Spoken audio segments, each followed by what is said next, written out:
Welcome to another episode of the Smash JT Show, my weekly episodic adventure discussing divisive issues in the video game industry and beyond sometimes. It airs every Friday. If you're new here, smash that subscribe button, bell for notifications, thumbs up if you like what I'm doing, thumbs down if you think I suck, and let's just press start. For this week's episode, we're going to be talking about the Final Fantasy VII Remake box art. Here is what Square Enix revealed for Final Fantasy VII's Remake on the PlayStation 4.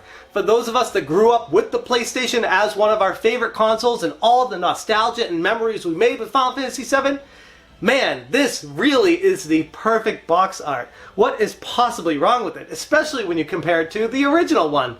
It's got all the updated graphics, looks really new. They brought the Final Fantasy into the next generation, HD graphics, everything's updated. The game itself looks fantastic. The problem is, Final Fantasy VII's Remake is not Final Fantasy VII. It's only Midgar. It's part one of who knows how long this is going to be. And a lot of people online are starting to question the marketing tactics of Square Enix with this, trying to get people to buy a game based solely off nostalgia. And it's going to work on a lot of people. The problem is, it doesn't say anything about Part 1. It doesn't say anything about not actually being the same game as Final Fantasy VII, just being a remake of it. It's technically, as far as Square Enix has said, just Midgar. Like, yes, I know Midgar is wildly expanded and it's probably a completely different game from what we remember, which is awesome, and I already have it pre-ordered and I'll be playing it, and hopefully won't be let down based off of what everyone's saying about it. I don't think I will be, but that's all besides the fact. It's not Final Fantasy VII Remake. It's Final Fantasy VII Remake Part 1, and nowhere on the cover of this box art does it refer to that whatsoever. People think this might be a little bit slimy. It might not be totally honest to the consumer. Just think somebody walking down the aisle of a local Walmart or Best Buy or Target, and this thing standing out in the aisle catches your eye and you're like, holy crap, Final Fantasy VII has a new remake out? I didn't even know that was coming out. Because yes, trust me, there are people in the video game community that don't pay attention to this stuff and get surprised. People that don't live, breathe, and eat, sleep all video gaming. They have a life outside of this and don't necessarily pay attention. They're walking down the aisle and see that. Oh, I love that game back in the day. Let me buy this one because I just got a PlayStation 4 and I would love to relive my childhood. Great. Bring it home, pump it in. Oh, this is a fun game. To be continued. What? It didn't say anything about Part 1 on the cover of this box art. How was I supposed to know? And right there is where I see this potentially being a gigantic issue from a PR perspective with Square Enix. Do they care about it?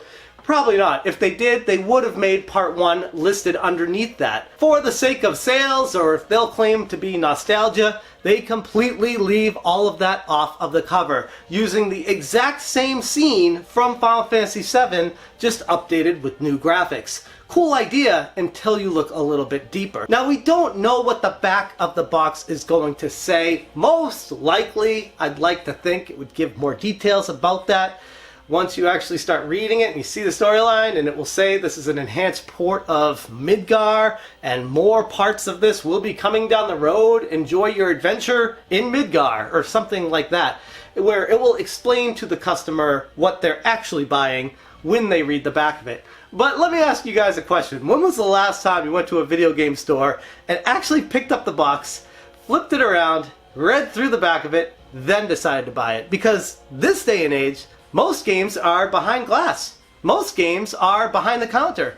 Most places, you can't look at the back of the box until you decide that you're going to either be buying it or you're so close to buying it that you just want to take one quick look of the back of the box. Personally, I don't really ever look at the back of boxes anymore.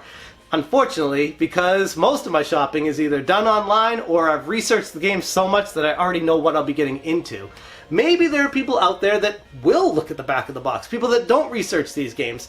But regardless, the fact remains, this is just part one of what they've been quoted telling Kotaku that they don't know how many parts this game is going to be. They have no idea, portioning out the game, how long it will actually last. So with that in mind, currently the game is scheduled to release next year. They are releasing Final Fantasy VII Remake with the same cover art, just updated to the modern era, and not telling people that it's just part 1. Just comes off as a little bit slimy, maybe potentially a little bit scammy if they're going to be selling something that's not technically what people expect it to be. And I'd be very interested to see what side of the fence you lean towards with this one. Do you like the fact that Square Enix is going with the nostalgia feeling and one for one recreating the cover art just with updated HD graphics? Or would you have liked them to be a little bit more forthcoming with what this title actually is going to entail on the cover so customers know what they'll be purchasing?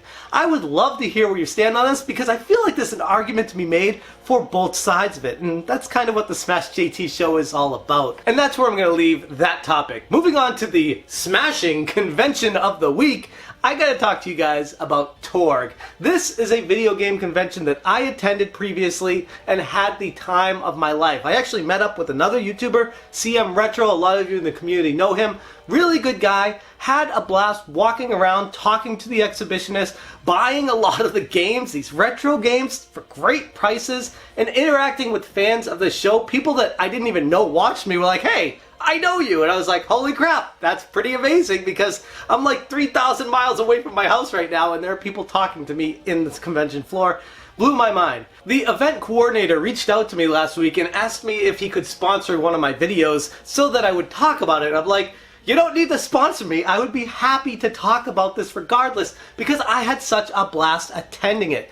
So I'm going to show you guys some footage of me being there and talk a little bit about what's coming up with TORG. In case you're in the Columbus, Ohio area or surrounding locations, or if you want to make a weekend out of it and take a trip there, it's worth it. TORG Gaming Expo, formerly known as TORG Summit, is officially locked in for 2020 and onward. It hosts the CTWC Midwest Championship qualifiers, sending the winner to Portland, airfare and board included. Over 20,000 square feet of all things retro and current generation. 130 plus 8-foot tables of games, art, memorabilia, toys, comics, and more. 32 plus free-to-play arcades by Thorsen Gaming Experience. On-site gaming tattoos. Gaming tournaments by 1UpX ESports. Amazing door prizes and special guests to be announced. I am going to put their social links in the description below. Make sure you check it out, and if you're in the area, I strongly recommend attending it. I was in Ohio during this, so it made sense for me to make the trip. It was like a 2-hour drive to go to this last time, and it was so much fun. I wish I were closer because I would definitely go again, but being in San Diego, it's a little bit far for me right now. That's where I'm going to leave this week's episode, but before I go, I always want to say a special thank you to all the Smashers who help support the channel on a monthly basis with their Patreon pledge. If you're interested in joining them for as little as $1 per month, I'll put a link to it right there.